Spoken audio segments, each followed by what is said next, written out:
Hello and welcome to Scribes and Songsters. I'm Veronique Mandel. We have two authors from Leamington joining us today. Brian Scott has written an exciting science fiction series that he's going to share with us. And we also have Karen Scott, who's married to Brian, and she's going to talk about her most recent book, a romance novel titled Riverbrook Castle. Welcome to Scribes and Songsters. Thank you. Thank you for having us. Oh, it's absolute pleasure. I had quite a good time reading your books. So, first of all, tell people about yourselves. Tell us some of your background, Brian. I was born and raised in Windsor. I worked in the electrical wholesale field for quite a long time. And then I moved up to Gatineau for 20 years, where I met Karen. And I dragged her back with me. And after a while from working in the wholesale business, I quit my job to become a full-time professional photographer, which I did for 8 years until the business became very watered down and I had to go back to school, and I got my certificate in bookkeeping. I also had a bad back at the time, so I had to get a job that required a desk instead of doing any heavy lifting. So, and that's what I do now. Wow, quite a varied career path. Yeah, lots of different jobs. Yeah, and what got you to writing? I mean, did you write all your life, or was that something you came to later in life? Kind of interesting. I wrote an album review in high school.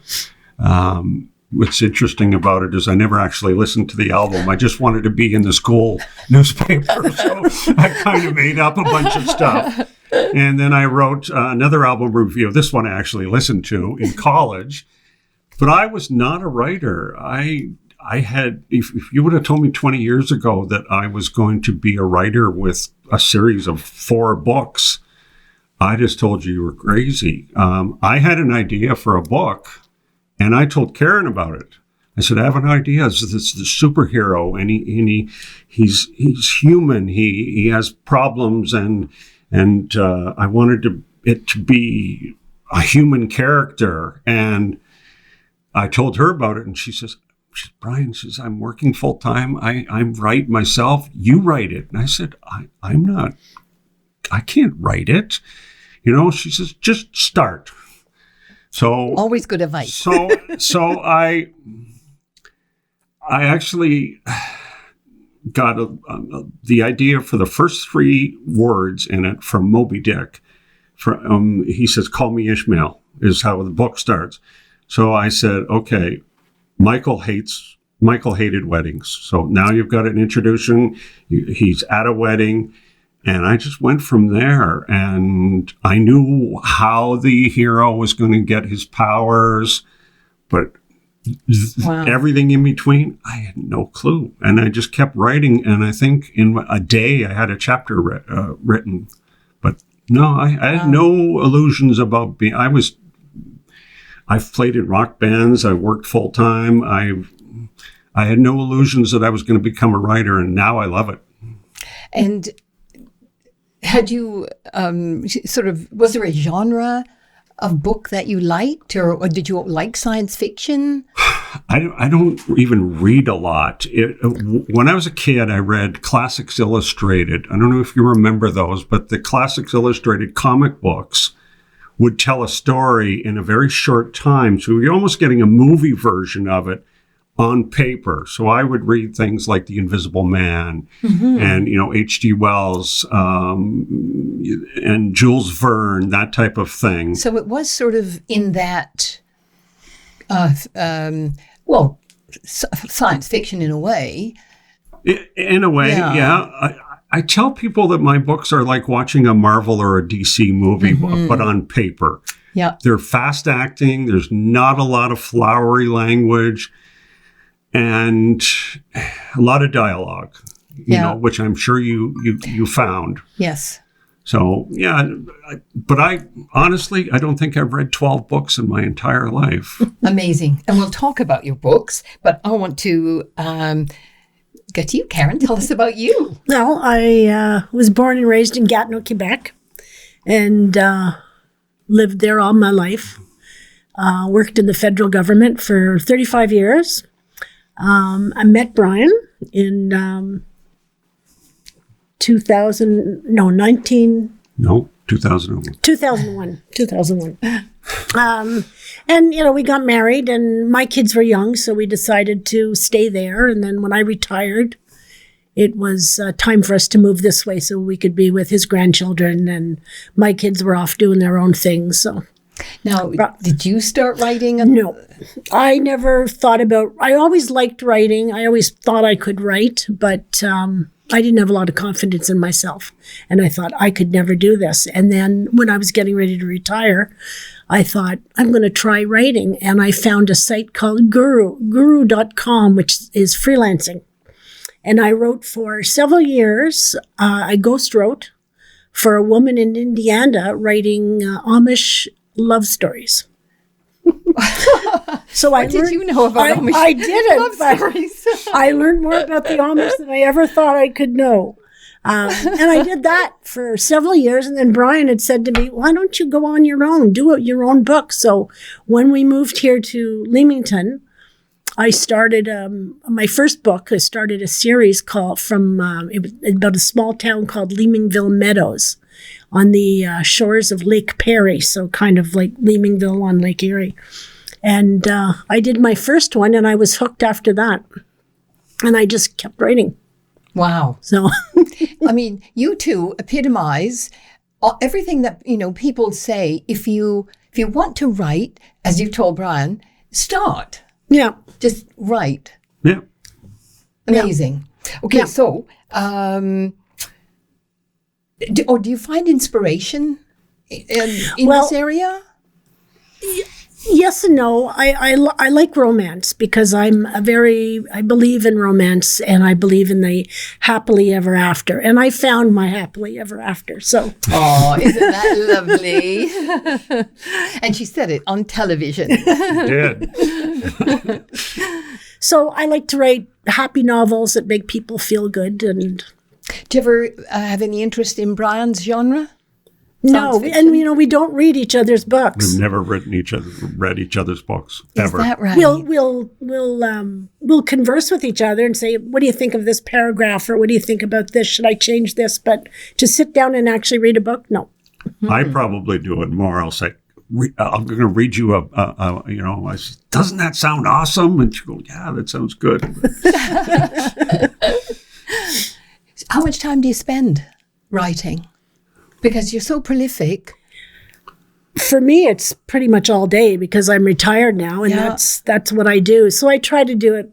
I'll go down in the mornings and do a couple of hours and then take a break. And then sometimes I hit a brick wall and nothing's coming to me. So I'll go and do something else. And then I'll be, in the shower or something, and I'll think, oh, that would be great. I'm going to go down and do that. So I'll finish it. Yeah. What about you, Brian? Well, I work still, so I work 3 days a week. Most of my writing is usually done on the weekends. Mm-hmm. It takes me months to finish a book. This latest one probably took me the better part of a year to do, but usually on the weekends I'll get inspired, like she will, and spend a couple of hours. And sometimes you're just not feeling it, and sometimes you do, and I'll spend a couple of hours on each of I'm off. I have a long weekend every weekend, so I'm off Friday, Saturday, and Sunday. So usually a couple of hours each day in writing. Okay, let's talk about your series, An Honest American Hero. Can you give us sort of a summary of, how it starts up till just before the last one? Because then I want to talk specifically about the last one. The protagonist's name is Michael. Originally, there are several superheroes that have come on since then, but Michael was a character that used to be a very affluent person. He was on his path to being, a good character, and his parents died in an accident, a fire. And he after that blamed himself. everybody around him, the government. He blamed society for all of his problems. So he ended up being a drunk and, down on his luck type of guy who just didn't care anymore. And he goes to a wedding. And he meets a girl that he kind of hung around with when he was much younger, and she kind of likes him. And he wants to kill himself that night, and she convinces him not to. And he thinks, maybe I'll turn my life around. So on the way home, he stops on a metal bridge, and his tire needs changing because his tire's blown.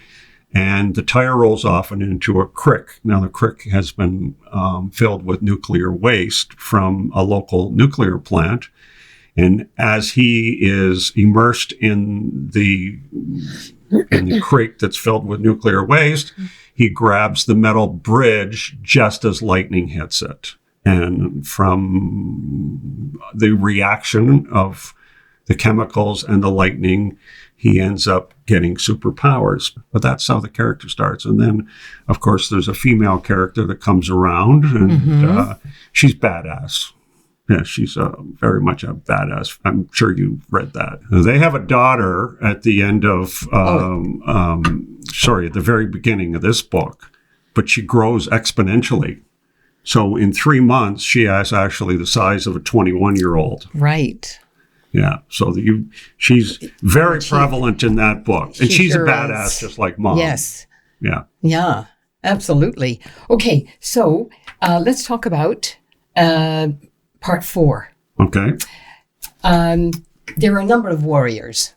Did they all evolve the same way? Yes, they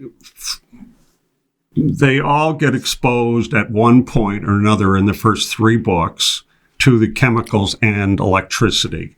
I thought that the superpowers that you gave them were unique.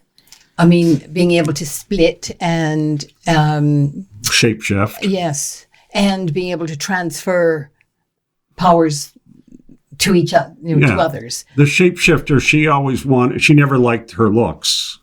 So when she got powers, she thought, okay, I never liked the way I look, so now I can shift and look like anybody. And so there are, I wrote it down, 6 main warriors. Yeah, and the 7th in this book. Right. And then 12 other characters. So you've got a big cast in here. Yeah, some of those characters, I would say there might be a couple of characters that aren't actually in that book. The reason I put that in there at the beginning was that it was a long time between book 3 and book 4. So if anybody read it, I wanted to reintroduce the charters at the beginning of the book. Yeah, I thought this was really helpful. Yeah. Because then, once you get into it, and sometimes you can just flip back to remind yourself, who the character was. You've got some interesting foreshadowing. Now the story is that they're going in space. Yes, they go into space, and each book, I should tell you, starts chronologically right directly after book 1 ends. Book 2 starts at the exact same time as the book ends.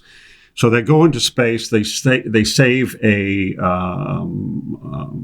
shuttle, but they don't know that the shuttle is actually being sent up there to spy on them to eventually kill them. And that's where the 12 come in. I think you read about the 12. Yes. The 12 are 12 billionaires that want to rule the world. And I got a lot of that inspiration from a lot of the politics now going on in the United States and all over the world, and the fact that with the World Economic Forum. We need a little bit of socialism in the world. We've gotten too capitalistic to the point where people are rich and the poor just become poorer. Mm-hmm. So these 12 want to eliminate them, and that's why the satellite dishes are being put in place. And you have an interesting device. You have this orange light. Yes. That which is just mentioned, 3 times and until you really find out what it's about. Yes. And that orange light is called Ignaro, which is actually orange, spelled backwards. And also, sorry to interrupt, but they come from the planet Crow, and one of the characters' name is Crom. And if you tune that backwards, it's Mork for Mork. You have to put a little note in there that says, pay attention to the names.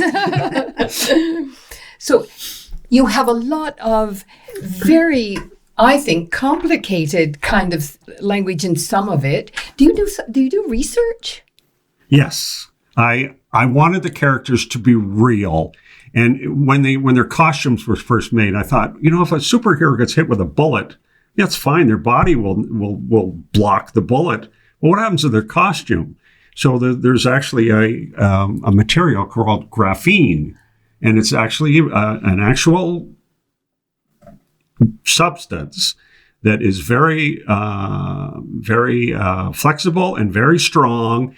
And one of their leaders in their team, Crystal, she found a way of fusing latex and spandex with graphene.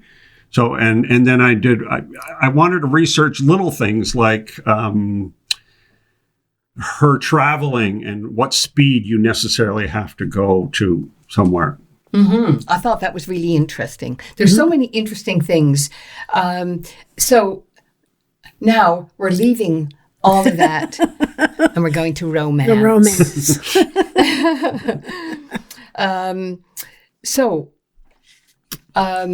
I was looking at all of the things that you've written. You were talking about the Leamingville series. One of the others I have here is Can I Borrow Your Dress? Yes. And I just wanted you to tell people about Can I Borrow Your Dress? Well, it's about cross-dressing, actually. And I thought of the idea. We went to a performance in Ottawa one night, and there was a drag queen performing, and I was just fascinated by this person. So the whole issue of the transgender bathrooms was coming up about where they, which bathroom they should use and whatnot.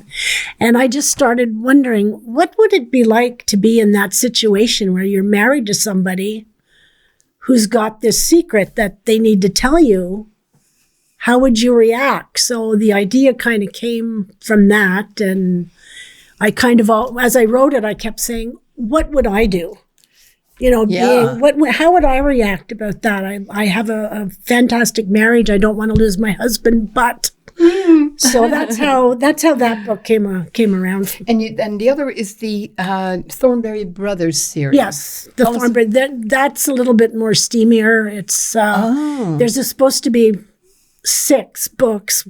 I've only done 2 so far, but it's about a group of brothers who all work for the modeling agency. They own a modeling agency, and it's each one of their stories. Mm-hmm. Yeah.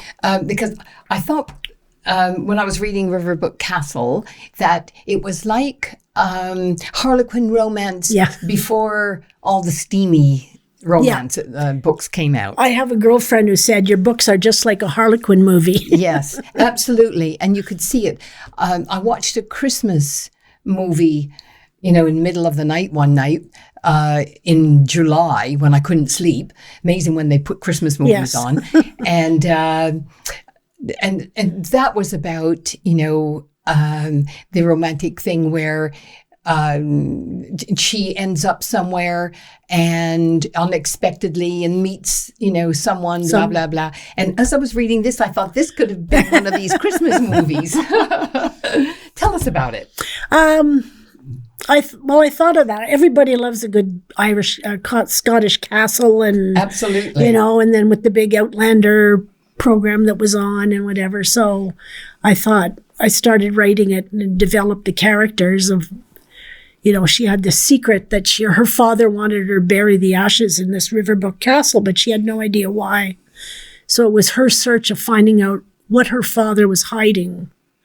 And, she fell in love with a fellow that she met on the plane who turned out to be her brother. And I thought the device of having her live in a castle that her father built yes, in America. in America, yeah. And then finding out that it was an absolute Duplicate. replica of the The castle. one in, Where'd you come up with the idea? Like, I made it. Yeah. It just came to me. I thought that would be, because everyone I speak to that I've spoken to that have come over from Scotland always talk about how and we've been there and we fell in love with it and we want to go back. But I just thought they come over here, they want to have a little bit of Scotland with them. So the father built a castle, a replica of a castle that he grew up in Scotland for his wife because she was homesick. and I thought it was rather clever as well, where, you have them meet on the plane and without sort of any thinking that this is going to become quite a revelation. Right.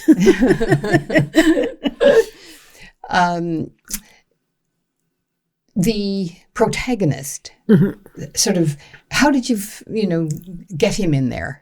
The bad guy. The bad guy, the boyfriend, the ex-boyfriend. Well, in every love story, you have to have a heartbreak and a bad guy. So I kind of wrote him in to go over there to get her back because he wanted the money. He wanted her to sell the Castle Arabella, so he could get the money because he was down and out on his luck. And she was over in Scotland. And so when he went over to try and get her back and she turned him away, he thought, well, I'm going to destroy all the things that you love, and decided he would burn down Riverbrook Castle, but ended up dying in the cliffs. Yes. No, oh, ouch. When he when he was trying to climb up the cliff with the gas can, I thought this could end stickily. This is not. Yes, with the rain and the slick rocks. Do you have a favorite character? No, I like all my characters. Yeah. What about you? Is there a character you particularly like? It's kind of a toss-up between Madison, whose name is Fiona, their superhero name, and Michaela, who is Valda, which is this character. Yeah, she's interesting. Yeah. That's the daughter. Yes, that's the daughter. Yeah, she's biologically, at the end of the book, she's only 4 months old. So she's very smart. She can read an encyclopedia. She's got an eidetic memory, so she can read a book and remember everything. But she's a little immature socially, and relationships are still a little awkward. She doesn't know whether she's into boys or girls, for example. So, but yeah, those two characters. One you don't like? Oh boy. I hate the 12. The 12. Again, that was very interesting because there were so many parts of the world. The Chinese wanted to kill the warriors. I kept reading it. They couldn't trust anybody. No.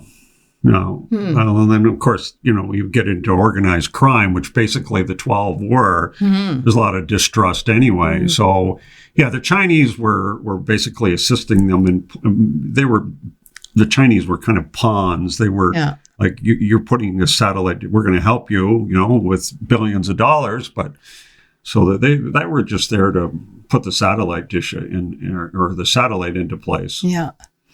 So, what are you guys working on now? I just started another book. I haven't quite finished the ideas, the summary, but it's going to be about can't remember now. I just started it, so it's going to be another romance. Is it going to be the first kind of Harlequin or a steamy Harlequin? The first type of Harlequin. First type. Yeah. Yeah. Yeah. I keep the steamy for the winter when cold. And When you need something to warm you up. What about you? A friend of mine who just read book 4, and I put in the synopsis, I said it's the final I know. chapter. She says, Brian, you have to write a 5th. But I've actually started writing a book in completely different genre called The Gardener. And The Gardener is written in the first person versus the third person. And it's written from the standpoint of a woman who actually dies very early in the book. And she continues to narrate the book. So it's told by her ghost. And it's going to be very much Stephen King-ish. Or you don't want to plagiarize Stephen King. But it's going to be, they hire a gardener to continue her garden because she was a prize-winning gardener. And she helps pick her husband's next mate. And all kinds of mysterious, supernatural, horrific things happen to the bad partners that he picks that she doesn't want to be his partner.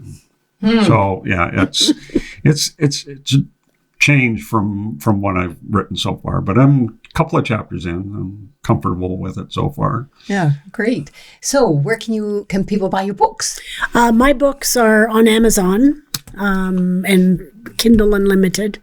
Yeah. And the River Bookstore has a couple of them too that we just started bringing them in. Yes. And there are a number of independent bookstores in Windsor, storytellers. Oh, is that They another one too? always love to take local authors. Oh, okay. That's So you good might to want know. to check them out. That's good to Pay a know, visit yeah. there.